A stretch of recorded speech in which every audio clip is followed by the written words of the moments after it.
Go ahead and get started. I want to thank everybody for attending this meeting today on the Terra Energy Data Center proposal. Uh, this meeting has been organized by the Climate Mobilization of Montgomery County. The representatives here are myself, Kevin Walton, Nancy Wilkinson, and Carl Held. So Carl, if you could go to the next slide. So this is the agenda for today. We have a couple more slides just about meeting protocols. Then we'll go to the data center presentation, the meat of the meeting with Mariah Davis and Carolyn Taylor. Then we're going to talk about a couple of action items. TCM, we're very focused on not just doing an information pass, but we want to give people the power to actually affect actions by the government. So we're going to go through those, and then we're going to do the question and answers. All right, next slide, Carl. So there we go. So please, everybody, mute yourselves. That's really important, especially we have is a large number of people here, so it's really important to be muted. This presentation is being recorded and will be made available to all registrants in the following week or so. If you can, it'd be great if you would introduce yourselves in the chat, put your name and if you're associated with the organization and where you live, that would be terrific. And for questions, we're going to hold all questions until after the presentation, but put your questions in the chat. We will keep track of them and we will get them answered. So please feel free to put them in the chat and we'll be taking care of them during the question and answer. So thank you again for joining our meeting. And now I'm going to pass it over to Carl to introduce our speakers. Okay. Hello, everyone. Before we begin the presentation, I'd just like to say a few words about each of our speakers today. Mariah Davis is an environmental consultant with 10 years experience working at the local, state, regional, and federal level. She's a skilled social justice and policy expert with executive leadership ability, working in the nonprofit, government, and private sectors, focused on environmental justice and Chesapeake Bay restoration issues. Her consulting business, Davis Strategies, represents clients throughout the region striving to create a healthier, more accessible, and inclusive environment. Carolyn Taylor has served as Executive Director of Montgomery Countryside Alliance, MCA, since 2009, and lives with her family amidst working farms and forests near Poolesville. MCA strives to promote and protect Montgomery County's nationally recognized agricultural reserve, working to ensure the economic vitality of farming on Metro's edge, led MCA to establish various programs such as the Land Link Montgomery to address the greatest challenges facing producers, notably access to affordable farmland. So without further ado, I turn it over to Maria and Caroline. Great, wonderful. Thank you so much. Thank you everybody for being here tonight. I'm Mariah Davis. I'm a contractor with Nature Forward, working on data center issues. Nature Forward recently launched a new coalition called Marylanders for Data Center Reform. We're very involved in state level wide policy. So if you're representing a community group or an organization and you're interested in, we have a legislative session coming up, feel free to contact me. Today I'll be giving some background on data centers and talking about some policy issues. And you can go to the next slide. So I'm going to give a few slides just kind of doing an introduction of what a data center is and what are some issues that we're seeing as it pertains to communities and also the environment. This is a visual representation of a data center. As you can see, there's a lot of, this is a large building, a lot of hard surface area that typically, comes in. There's a lot of infrastructure that comes in when a data center is built. The type of data centers that we're really focused on and going to be talking a lot about are hyperscale data centers. Data centers have been around for quite a while, but we're now starting to see larger and larger data centers that are really causing an issue. So this is a visual representation of them. Inside of these data centers there are a lot of computers. They are full of computers, full of hardware, full of servers. They get very, very, very hot. There's not a lot of people operating the data centers on a day-to-day, maybe up to 50 to 100 people. They're just full of computers. And so because there are so many computers, they get very hot. They require a lot of cooling. A lot of cooling is done through water, for example. And so on the left side, you see that attached to this data center, there are cooling mechanisms. There's typically a security fence. These are highly secure buildings that are, managing and transferring data. In Northern Virginia in particular, a lot of these data centers are used to process a lot of information that's sensitive to the government operations. So there's typically high security around these buildings because of the data that they're processing. Over to the right side, you'll see that there's a whole entire row, a few dozen diesel generators. So these are backup generators that typically come on in the event of emergency or a power outage. These do emit carbon dioxide, and because these run on diesel backup generators, hyperscale data centers typically, have a high pollution burden to communities that they're near. There's also an area for fuel storage, electricity boxes. In addition to these data centers, there's a lot of other infrastructure that comes with them, such as transmission lines and substations. So they take up a lot of space. They're very big, and there's a lot of power and cooling that's needed to operate them on a day-to-day. You can go to the next slide. So as far as what they do, anytime you hear about the cloud, that information is being processed through a data center. There's not actually an invisible cloud that our data goes through. Anytime you send a text message, send an email, you're driving maybe an electric vehicle, data centers are used to help power the grid. There is a heightened market for them because of business interests from large, billionaire conglomerates such as Microsoft, Google, Meta. They're investing heavily in artificial intelligence. Due to this, large demand from business interest, more and more data centers are, being built throughout the country, and they're here in Maryland and they're coming to Maryland.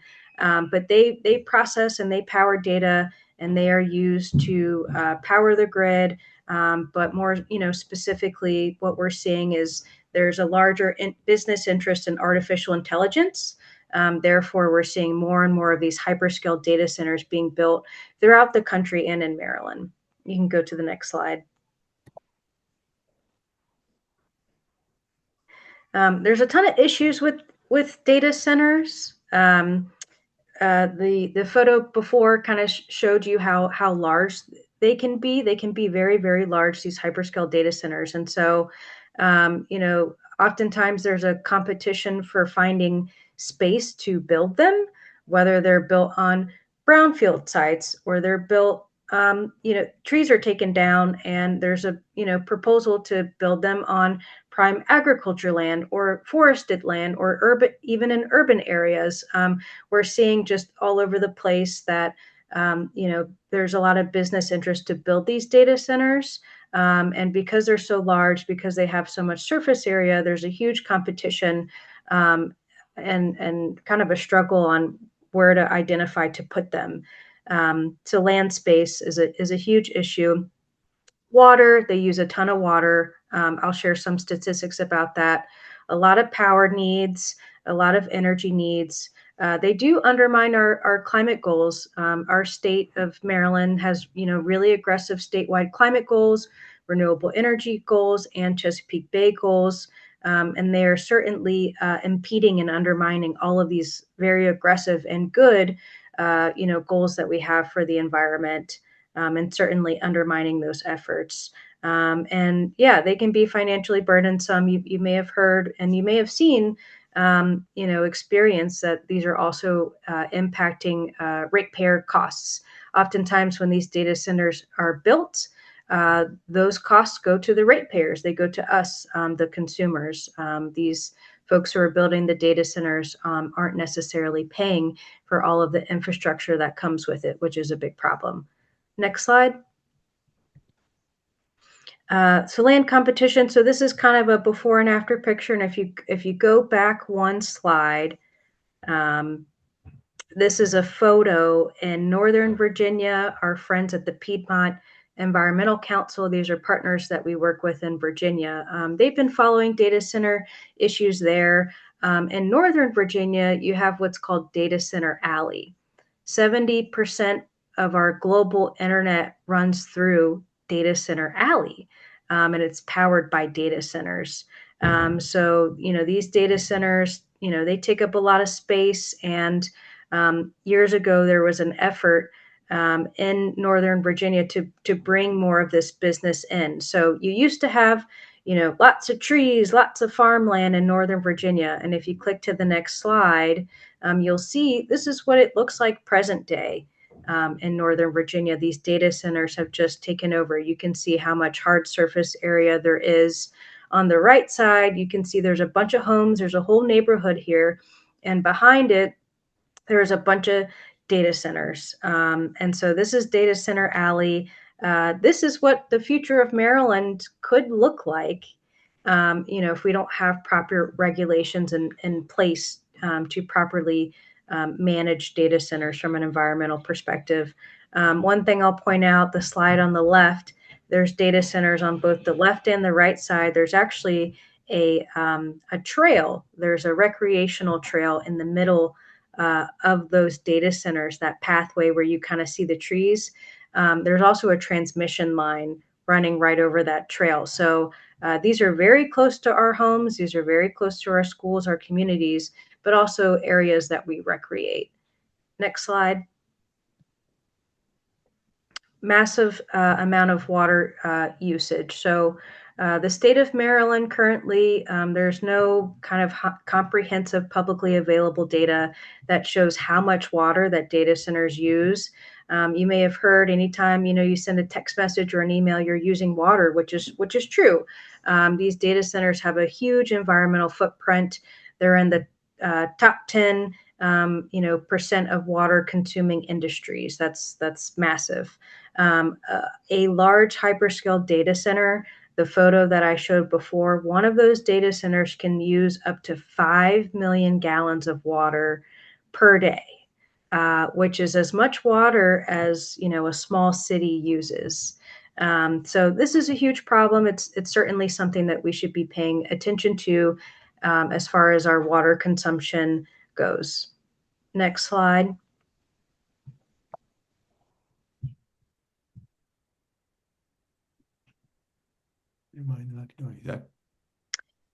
This is a Cornell study. There's been quite a few studies that have, started to come out just about the environmental impacts of data centers. This study in particular looked at the overall impact of artificial intelligence. So if we keep at the pace that we're going, that the market is trending as far as investments in artificial intelligence, in the next 5 years, by 2030, we're expected to put 24 to 44 million metric tons of carbon dioxide into the atmosphere just from data centers alone. That's what this study found. That's the equivalent of adding an additional 5 to 10 million cars on the roadway. So think about all the cars, all the pollution that comes from, these additional cars on the highway. That's the equivalent of carbon dioxide that we are projected to see from, the expansion of AI and specifically data centers. And then as far as water goes, they found in the study that drainage of up to 731 to 1,125 million cubic meters of water per year. We also will have some statistics too, just about how much water withdrawal that is when it comes to taking water out of our local river basins. But that's the equivalent of household water usage of 6 to 10 million Americans. So they put a ton of carbon dioxide into the atmosphere, but they also withdraw a ton of water just to stay on every day. Next slide. This is a public health study. There was a professor from Cornell that put this study out in 2024.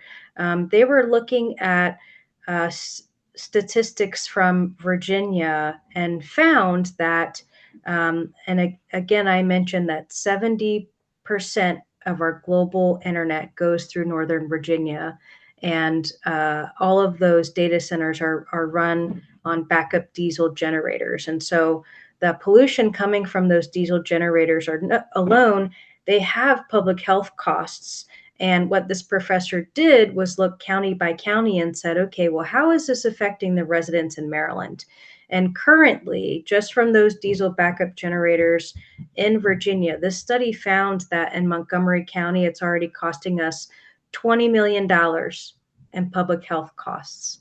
In Frederick County, it's costing us $4.6 million in public health costs. So, not only does this have a cost associated with the environment, but there's also a cost that comes with the people who live near these data centers, people who are breathing that air as well. So, it's hugely important that we're paying attention to how this is impacting us health-wise. Next slide. So that's kind of a background on, some of the public health and environmental causes of data centers. What I'm going to get into now is just some of the legislative history and how we got here. Virginia was kind of first in loosening their regulations to invite more data centers to come in. Maryland kind of followed suit. There were some tax laws that were passed in the early 2000s that provided incentives for data center industry to invest in Maryland. More recently, under Governor Moore's administration, he passed some legislation to loosen environmental review of these diesel backup generators. He didn't want to slow down business. He didn't want to slow down the industry when it came to their investments in the state. So he loosened environmental regulations, which is unfortunate. And that really gave way for some large data center projects like Quantum Loophole in Frederick was really one of the first big hyperscale, campuses that we've seen. And that's just caused a real trickle-down movement. And now we're seeing data centers starting to pop up in every county. Next slide. One of the biggest things that happened this past year, earlier this year in 2025, the governor signaled again his support for the data center industry. Advocates and also elected officials on both the House and the Senate side, Republicans and Democrats, agreed. These data centers are becoming a real problem, and it's very much so understudied. We need more information about these data centers. We ought to get a statewide study to look into what are the impacts from an environmental and an economic perspective. So this bill went through, this data center study bill. It went through, it passed, it got to the governor's desk, it was ready for him to sign, and he vetoed it.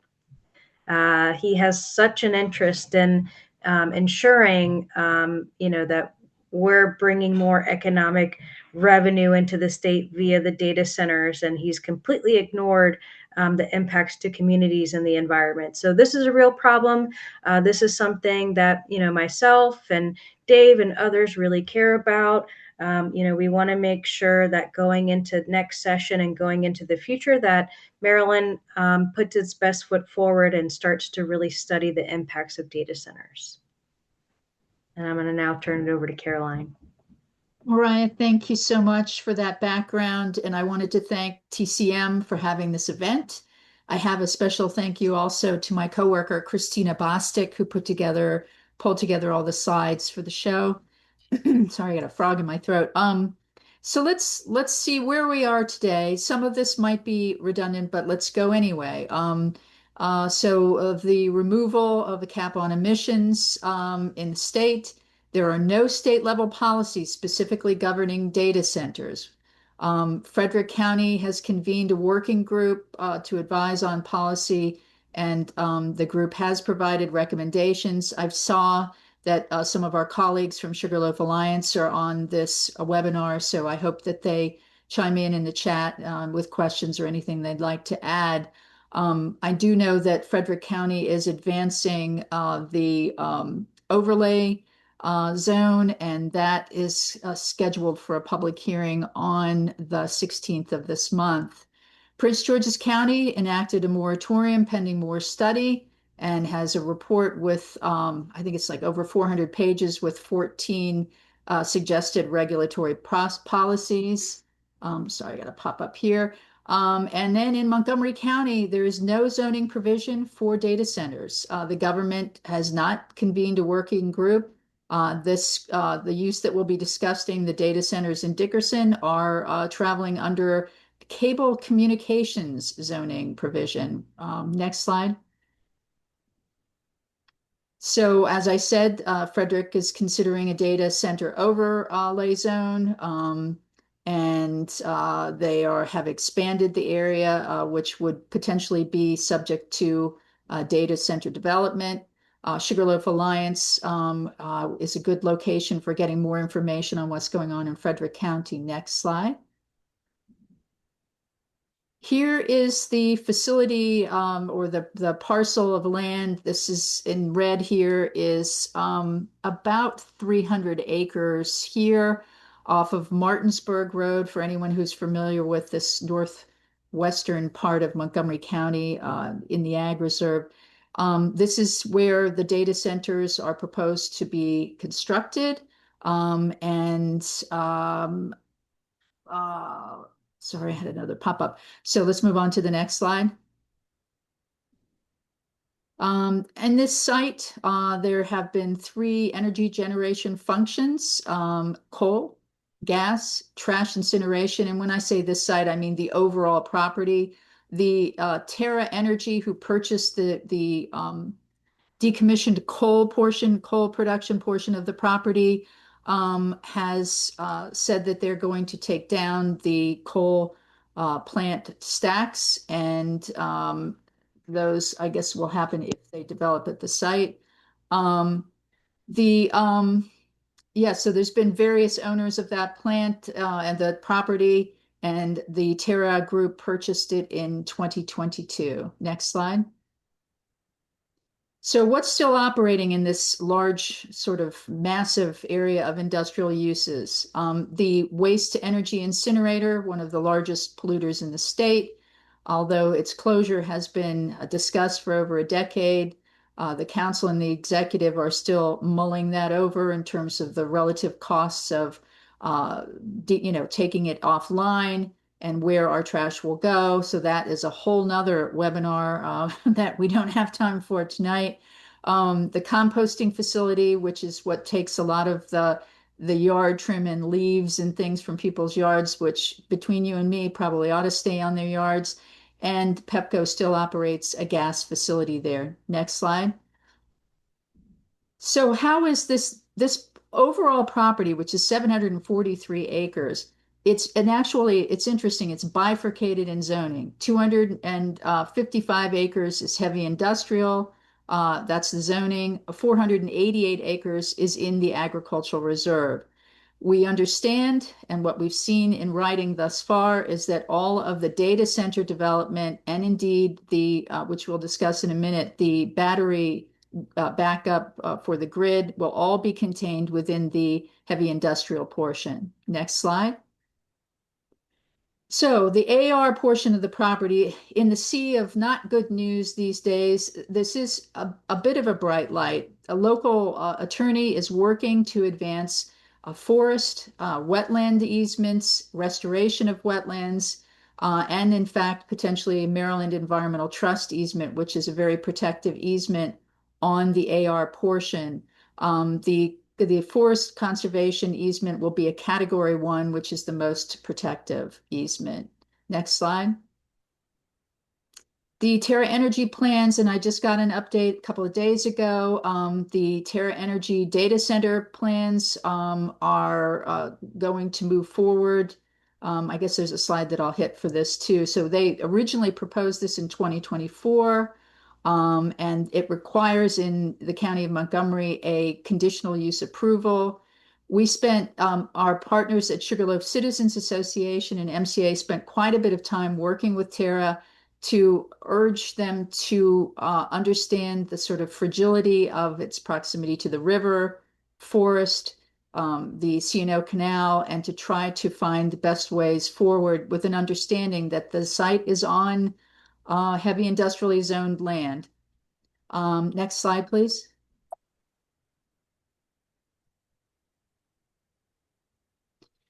So the plans that we understand, and it's been not really complete information, but that there will be 7 data centers as a start, about 500,000 square feet of building space.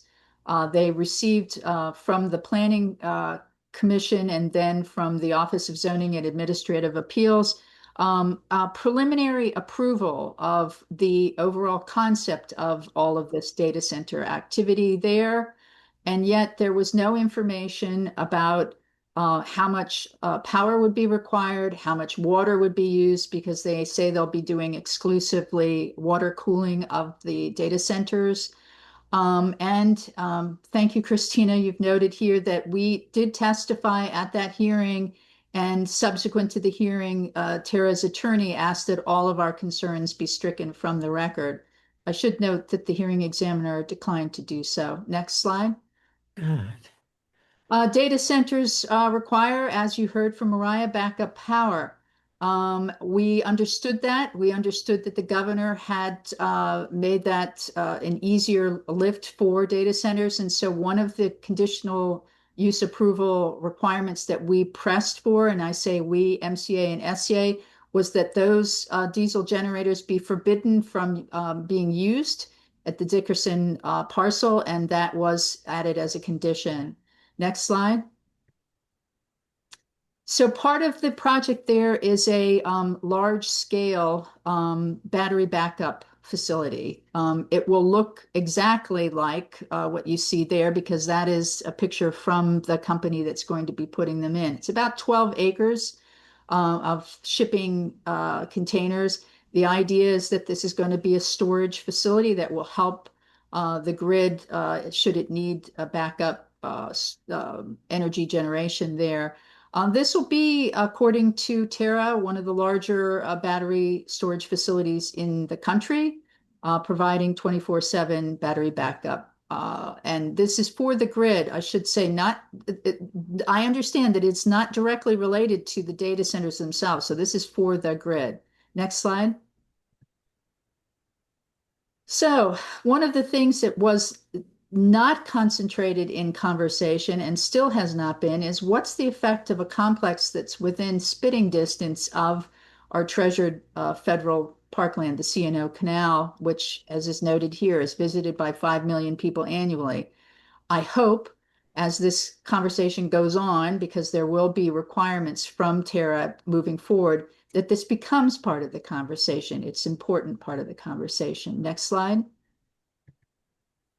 So here we go. Atmosphere is the developer of the data centers there. They are required to have to this preliminary approval from the Office of Zoning and Administrative Appeals, major modification review and approval. They are submitting this month their application to the Office of Zoning and Administrative Appeals. The project, they say, will host up to 30 different clients. And I'm writing from their website here that they aspire to become the world's greenest data center provider. That's their aspiration. This happy news will be a public process. So there's an opportunity for folks to come and ask and present concerns to write the OZA with those concerns. Finally, we will see site plans, I'm told, and other details that will be available. I do not think we will be seeing the details on the water cooling, however, and I was told that I didn't get to know that because they have a do not, or what is it, an NDA, so there was no information available on that. If approved, project will start construction in 2 years because there's still a lot to be done. Next slide. So energy battery storage, that's RWE. They will break ground within 12 months. They'll be online in 2028. And as a result of the recently passed Renewable Energy Certainty Act, which is SB 931, project will not require conditional use approval, and there will not be any public process related to this development. I will note that we did some research and have not seen any prominent accidents related to this particular business. Next slide. So as Mariah has said, and I'll reiterate, water concerns, water, fire risk, the lack of any formal regulatory framework, the lack of details with this project, including thus far a site plan, and the lack of economic research, who pays for water and power. And moreover, representations have been made by Tara as to the boondoggle of how much money will flow into the coffers of Montgomery County, and yet there hasn't been any independent analysis of the give and take there. How much is coming in through their tax revenues and how much is going out for all of the costs that might be related to this use. The county has not yet engaged in a full analysis of that, I understand. Next slide. So this is a big deal for us, and as Mariah has mentioned too, all of the cooling will be through the use of the Potomac River. The Interstate Commission on the Potomac River Basin has said that we are looking at water shortages by 2040. That's not an if, it's a when. We're already experiencing issues now. Additional planned reservoirs have not been able to take the outsized needs of data centers into consideration, and water from the closed system would be discharged at a higher temperature with impacts on aquatic life. And in fact, upstream of the intake for WSSC, and this is a river that's already experienced algal blooms. Next slide. So this just out today, and thank you, Mariah, for bringing it to our attention. We are looking at the river remaining below its historic 25th percentile due to the lack of rain that the river basin has experienced. Next slide. Now, the other thing to understand is that this entire facility is over top of the federally designated Piedmont sole source aquifer. And this is the only source of water for the entire northwestern part of the county, all served by drinking water wells. There are no economically viable alternatives if the water became contaminated or its volume was depleted. And it is a highly fractured crystalline geology, which is very unique and more prone to contamination and indeed more subject to the effects of climate change. Next slide. And that's just a graphic. And just to remind you, this slide deck will be available to folks if this is moving too quickly for you. So this is a graphic of how the aquifer works. Impervious surface over top of the aquifer certainly will affect the recharge of the aquifer, and there is a direct connection between surface water and groundwater, with surface water being fed with as much as 50 to 60% of groundwater for its flow. Next slide.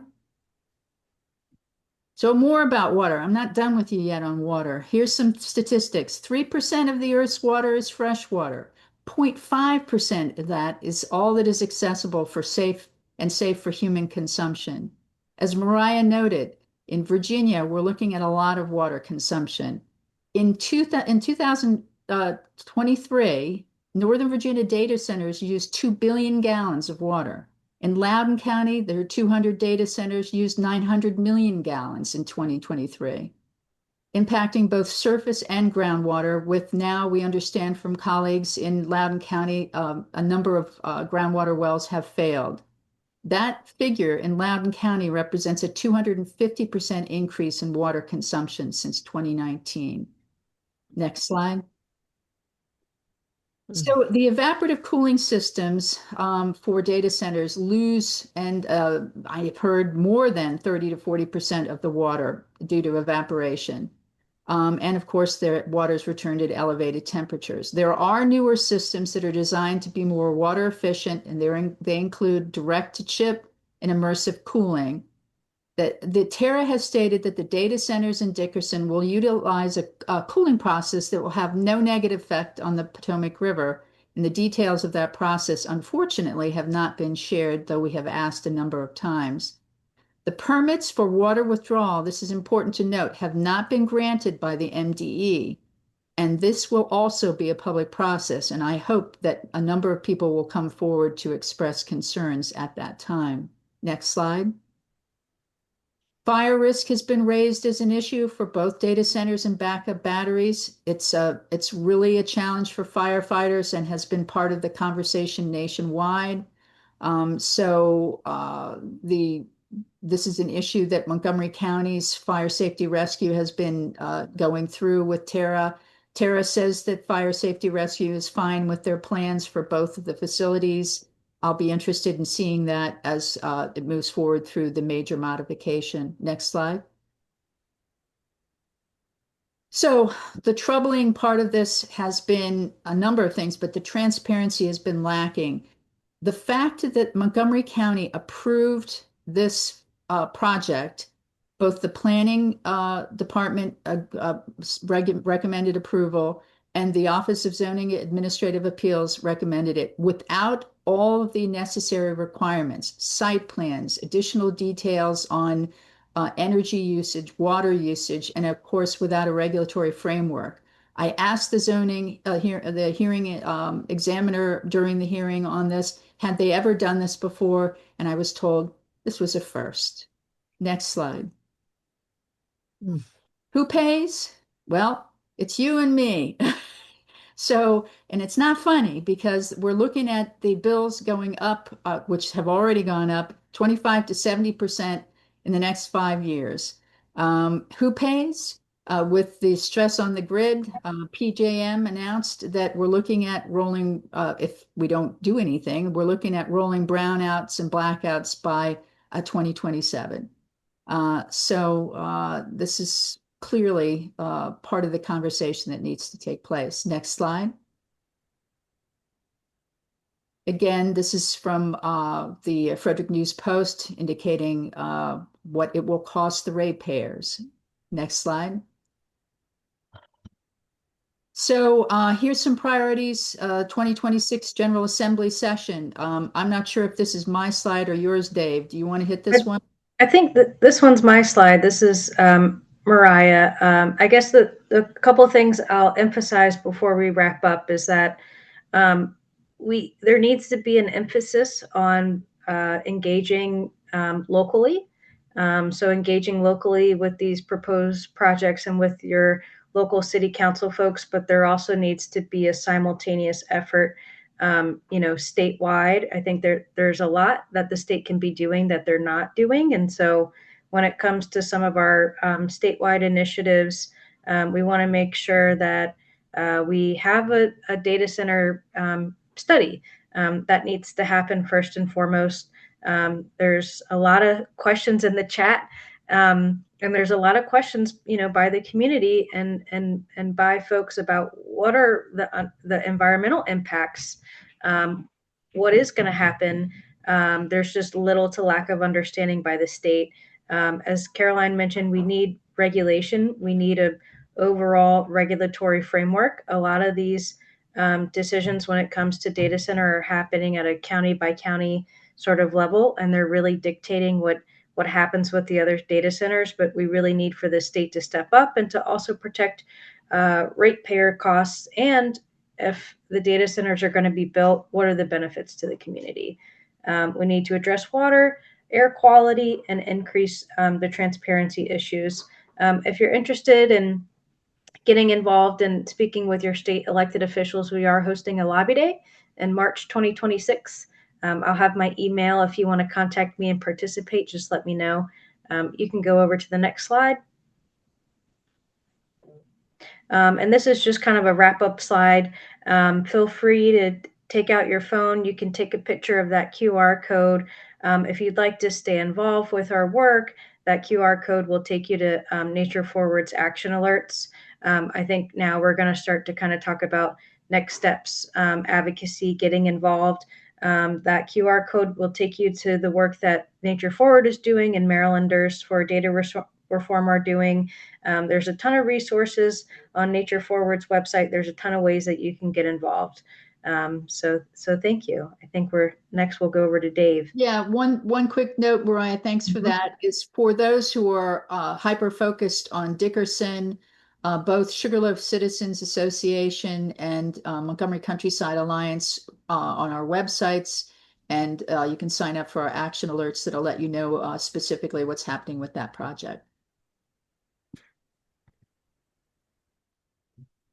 Okay, when we began organizing this webinar, we chatted with Caroline and Maria about some things that we might have put in here in terms of action item requests that would make sense to get started on and get you involved. Because I think we need to, as been pointed out, we need to increase the transparency and help residents understand some of the issues that are going on in terms of related to data center development in Montgomery County and across the state. So the first item we have here, you may already been supporting this override, but we wanted to put forward a sign-on letter that is being circulated by Climate Justice Wing. And so I wanted to turn the discussion over briefly to Dave Arndt, who's the co-lead of the Climate Justice Wing of the Maryland Legislative Coalition. So Dave? Great. Thank you, Carl. As we been mentioned earlier tonight, we did pass a really good bill that we worked very hard on to do a data center study in Maryland. And this study was really to figure out what are the pros, what are the cons, where should we put it, what are the environmental impacts, what is the budgetary impacts, and to get all that information so we can make smart decisions on data centers in Maryland. Right now, we're running blind. Almost every decision on data centers is handled at the local level, and most local counties do not have the capabilities to really manage things like especially power, water, some of the environmental things dealing with diesel generators, and also things dealing with noise. They just don't really have those capabilities. So we need a lot of the stuff elevated to the state. So what we're really asking you to do is we've got a sign-on letter that I'll put in the chat that you can sign on. Right now we've had 384 people who signed on. You can sign on as an individual or an organization. What we do is we send these letters, really the aggregate off to leadership, House leadership, and Senate leadership. We send them every 2 weeks saying we need to override these vetoes. So when the session does begin, that's the first order of business is to really put forward to override the vetoes. So we need this action really right now. So really would appreciate you just signing on, and then we'll go from there. Thank you, Carl. Thank you, Dave. So the other idea we thought about was doing an action alert in terms of getting the county council, to sit down and have a meeting so they can learn more about what are the issues are. And then they have a very busy schedule, but I think it's critical at this point, given what Caroline has just said about the new information about how it's moving quickly forward at Terra Energy project.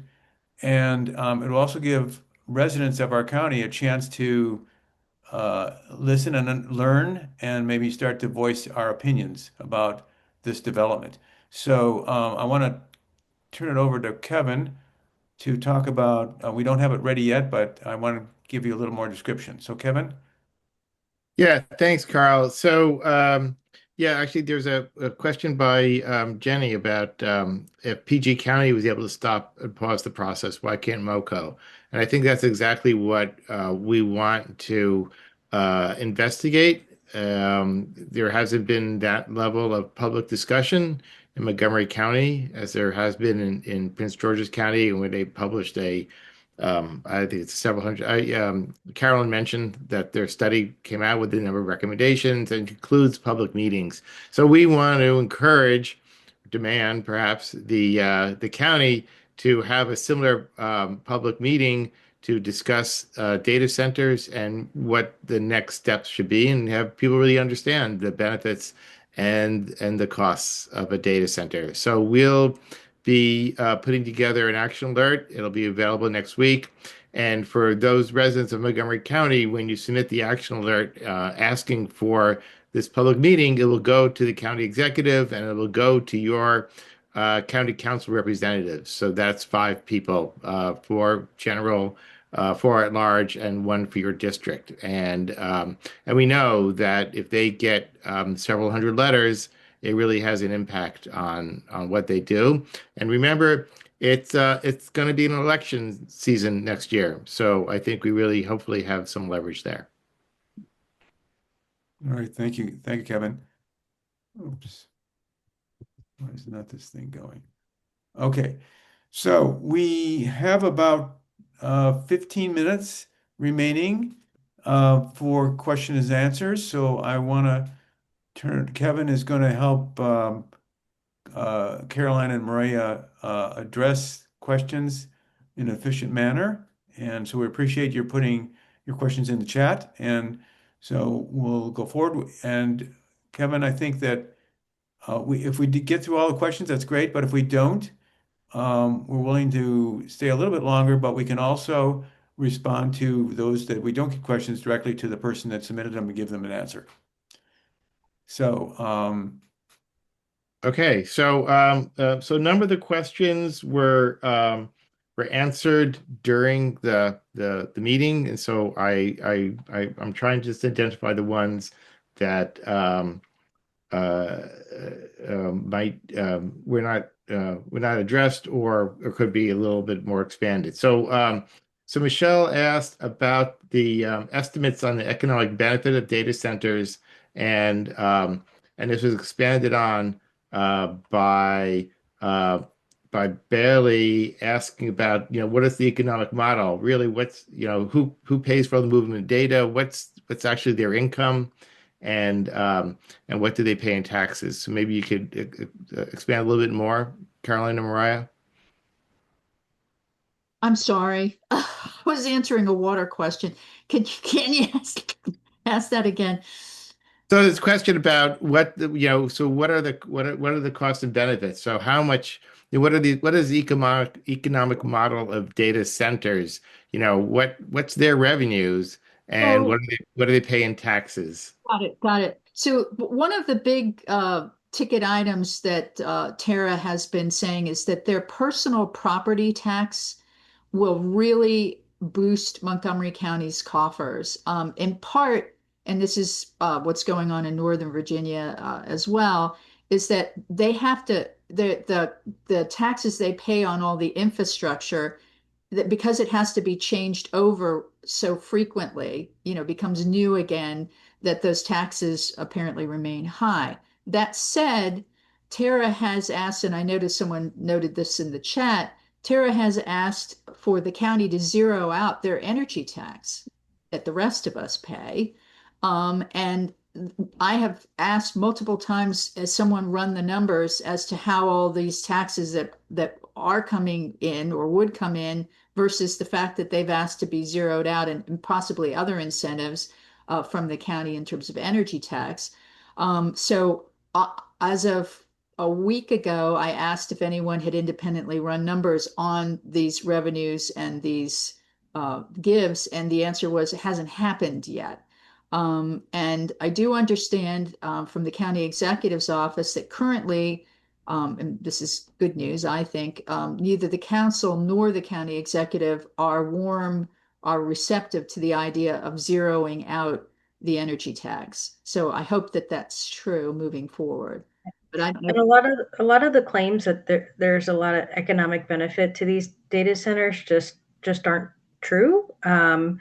You know, a lot of the data centers that are coming in, you know, they provide tax breaks to the counties and you know, community benefits, but when it comes down to it, like the communities aren't sometimes actually seeing those services.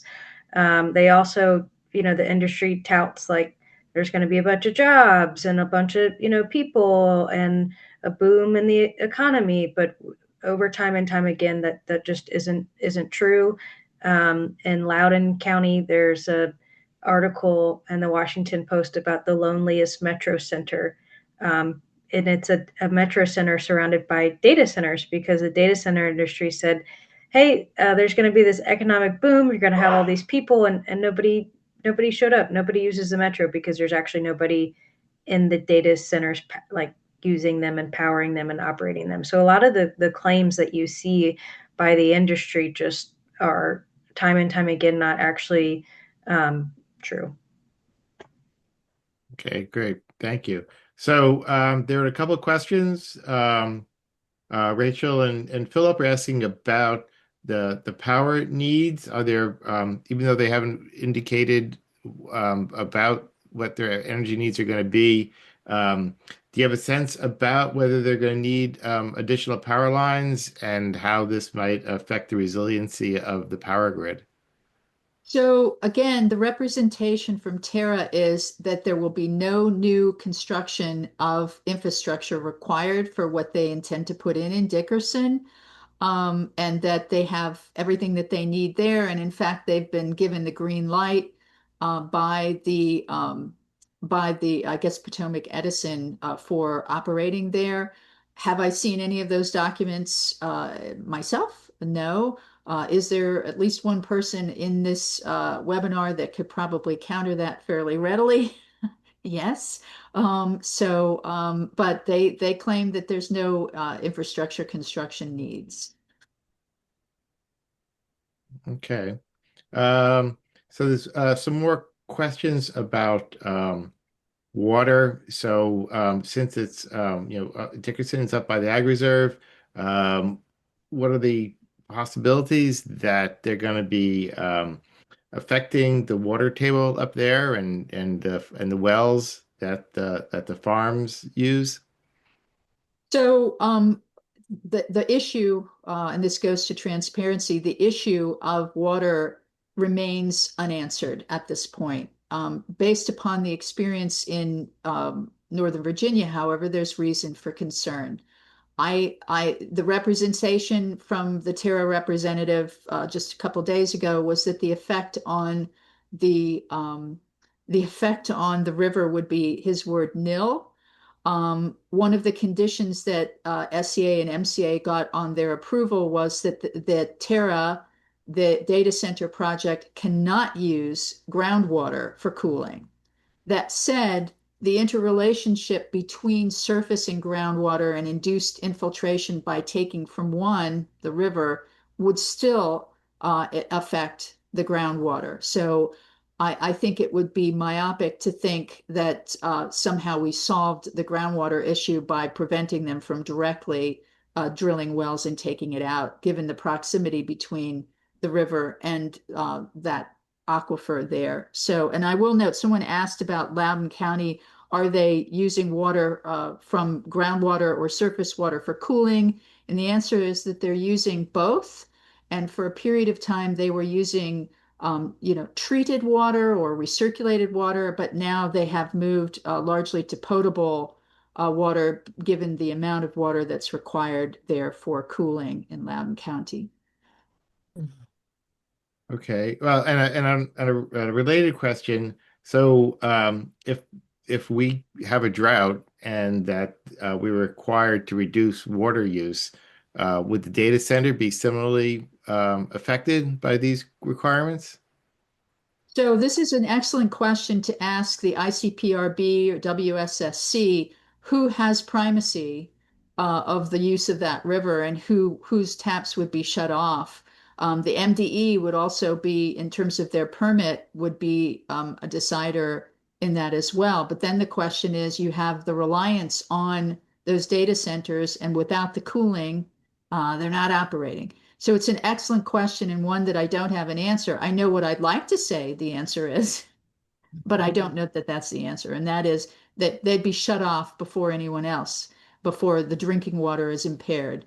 But I don't have an answer for that. All right. There's a question about permit approval. So this does this have to go through the Public Service Commission for final approval? I do not believe it has to go through the Public Service Commission because they are not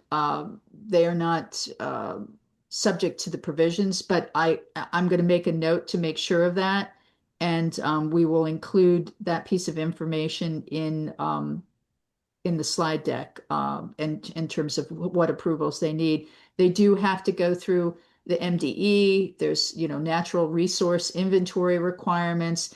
They have to get their when you ask for approval in terms of energy, they will have to be working directly with the energy provider and go through and get all of their required, hookup approvals and everything there. But as far as I know, they do not have to go through PSC or the PSC. And as I mentioned before, their battery facility now is just allowed. It's just permitted as a use altogether. So, yeah. Um, okay. So let's see. The were new transmission lines built for the data centers in Virginia? Do you know that? There has been, and maybe Mariah can answer this better. I see someone's hand up, Patty McGrath, but they are looking for heavy up of an existing line that goes through Northern Virginia into Montgomery County, into the agricultural reserve. So there is construction coming. It's already been approved. And I don't know about the heavy ups, the other things that have happened in Loudoun County. Perhaps someone can answer. Yeah, many of the data centers and Data Center Alley do need substations and transmission line hookup. Mhm. Have they already constructed them, or are they in the process? A lot of them have been constructed, and I think there are some proposed transmission lines currently for some of the data centers that are still being developed in Northern Virginia. Mhm. Yeah, one example of that is the Piedmont line, which is being developed really to support data centers in Northern Virginia. There's also another one from West Virginia that really is coming from coal plants to support data centers in Virginia. So there's a lot of proposals for new transmission line, distribution lines, and substations to power the massive growth that they're still doing right now. Okay. So a question about the noise, about how significant it is. So especially with it being so, you mentioned it being adjacent to the C&O Canal. So how significant would you do you imagine the noise would be for that? Mariah, the decibel levels at in Northern Virginia have you got anything on that? Because I understand there is noise. Um, I don't know a lot of the specifics about the noise, but I know that in Northern Virginia, they, for some of the data centers, they have, put standards in place, like don't go over um, this threshold, but there aren't really any like monitoring at the data center sites around the noise. So that's an issue. And I know like what a lot of advocates have seen when they do monitoring on their phones is that oftentimes, the DEQ in Virginia might say don't go above this decibel, but when you actually get close, it does exceed. And I see Faith has her hand raised. She might have even more information about that. Faith, Yeah, go ahead, Faith. she's on mute. Can she unmute herself, or does someone have to unmute her? I, I She should be able to unmute herself. While she's doing that, anecdotally, I understand. Oh, there she goes. There she goes. Okay. Um, a couple of experiences. And I think that the important thing here is the period of construction and how long it lasts. I was part of the Frederick County Data Center Working Group. We did have like a field trip out to Ashburn, and what we found, you're right, we did some telephone measurements. It got as high as 86 of a decibel level. Now, that was a data center, and right near that data center was a lot of construction. But I would also tell you that across the street was a residential neighborhood and community. So those folks were getting levels during the day at times of over 80 decibels. Thank you for that. Yep. Pretty significant. All right, I think those were the questions in the chat. We've hit 8:30. I think we could take a few comments now. People want to raise their hands. I saw in the chat there was somebody from Frederick who wanted to make a comment. Is that Blanca Poriat? Yeah, you're on mute, Blanca. Okay, there I am.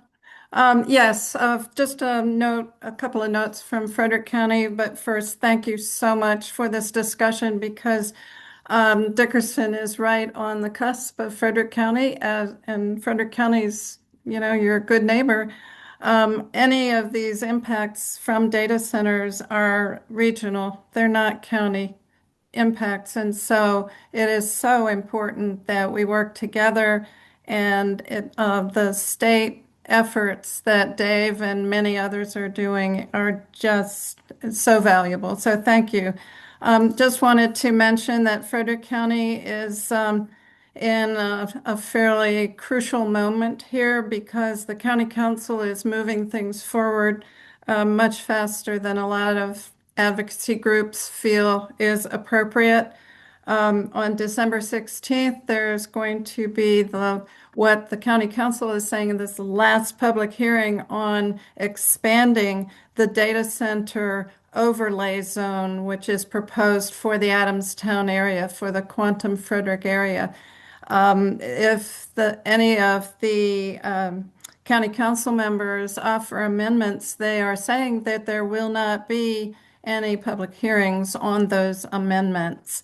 So on December 23rd, they propose to make a decision on either keeping the data center development in Adamstown as the Planning Commission recommended, which is at the Quantum Frederick level, or expanding the overlay. And we are quite concerned about that. There's been very good turnout at some of the meetings, but if anybody is inclined to have a lovely evening talking about data centers and listening to Frederick County Council, you are welcome to attend on December 16 and December 23rd.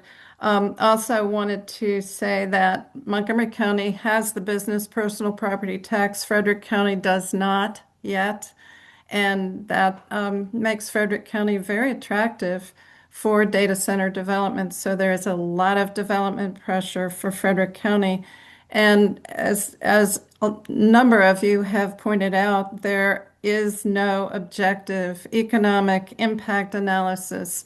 The state one was vetoed. Hopefully there'll be an override, but then that'll be still another year or more.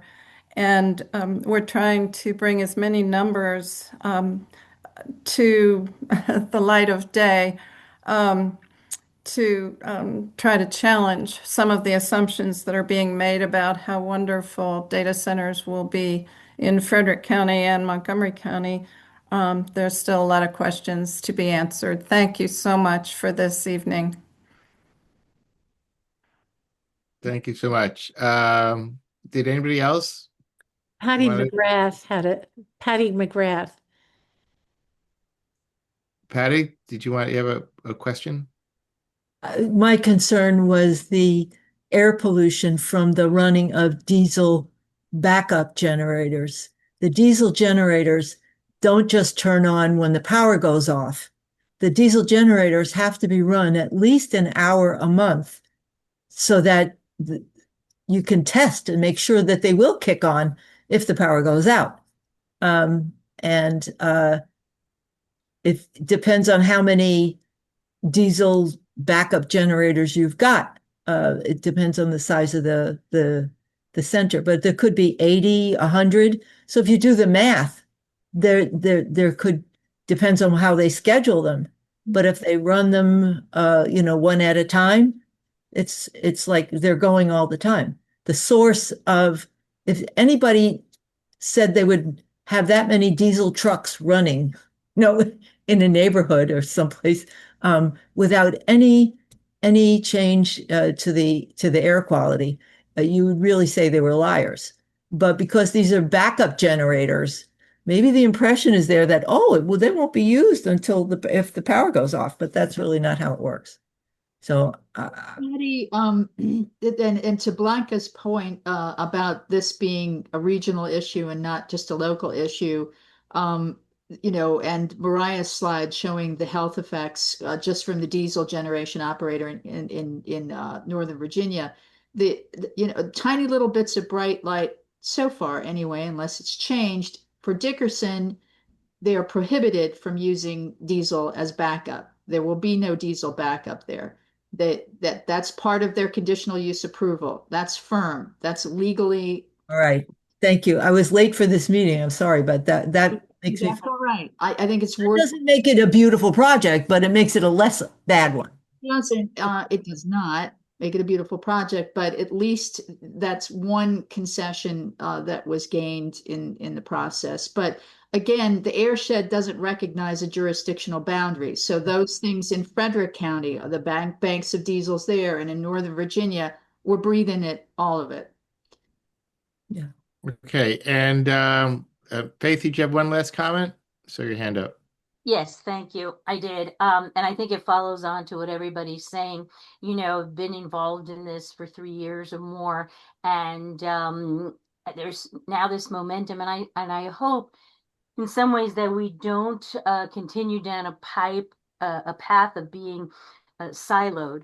Because when it comes to looking at the Potomac River and the water technologies for cooling, that if Montgomery County, if Frederick County, others, the impacts, if we can at least identify some issues where we are kind of banding together, even ahead of any kind of state study.